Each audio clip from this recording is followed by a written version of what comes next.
Apparu en 2018, le Hyundai Kona électrique bénéficie aujourd'hui de restyling. Quels sont les progrès, les évolutions? C'est ce qu'on va vous dire.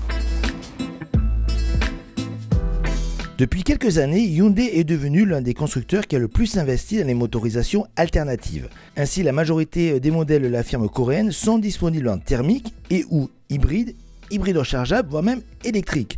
Et c'est justement le cas de ce Kona décliné en essence, hybride et électrique. Apparu en 2018, soit un an après les versions thermiques, le Kona électrique a rapidement trouvé une place sur le marché français. Ainsi, en 2020, il a réussi à se hisser à la 4e position derrière l'incontournable Renault Zoé et juste derrière les Peugeot i208 et Tesla Model 3. Si certains restylings sont légers, ce n'est pas le cas aujourd'hui puisque c'est tout le faciès ce Kona qui a été entièrement revu. Alors cela passe par une calandre qui est désormais pleine et assez pointue. Rappelez-vous, l'ancienne, elle, était assez bizarre. Vous avez des petites formes dessus qui n'étaient pas forcément très gracieuses. Là, c'est nettement mieux. Les projecteurs sont désormais beaucoup plus effilés. La partie inférieure de ces projecteurs a été revue également. Vous avez un bouclier qui a été totalement redessiné.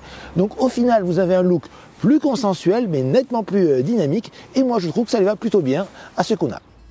On notera enfin d'autres évolutions, comme par exemple les passages de roues qui ne sont plus noirs mais en caisse et les nouveaux feux arrière. À l'intérieur, les évolutions sont plus légères avec l'introduction d'une instrumentation numérique de 10,25 pouces, une taille reprise également pour celui du multimédia, qui est toutefois de 8 pouces de série. Pour le reste, on retrouve une présentation agréable et originale avec notamment une console centrale flottante qui regroupe les commandes de climatisation, la boîte de vitesse et différents rangements.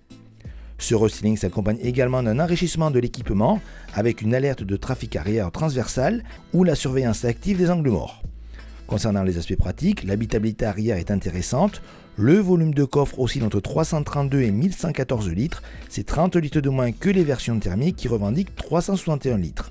On regrettera surtout que ce coffre soit pénalisé par l'absence de rangement pour les câbles qui nécessite d'avoir recours à un rangement qui prend de la place à l'intérieur.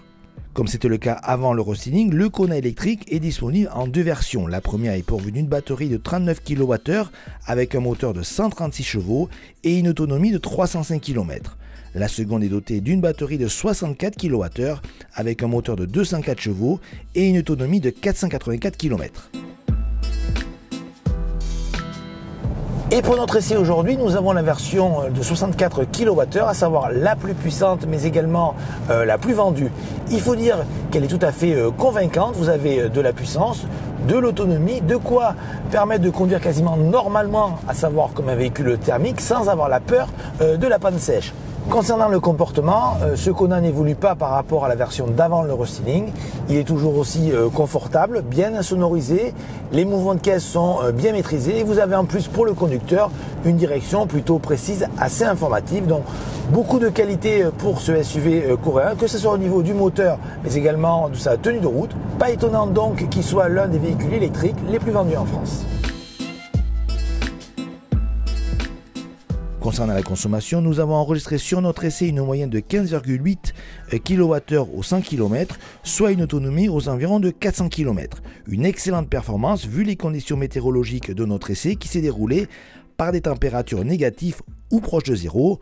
Concernant la recharge, comptez 28 heures sur une prise domestique et 47 minutes sur une prise de 100 kW. A noter enfin qu'il existe enfin un système de régénération avec des palettes sur le Kona qui permet de récupérer un petit peu d'autonomie.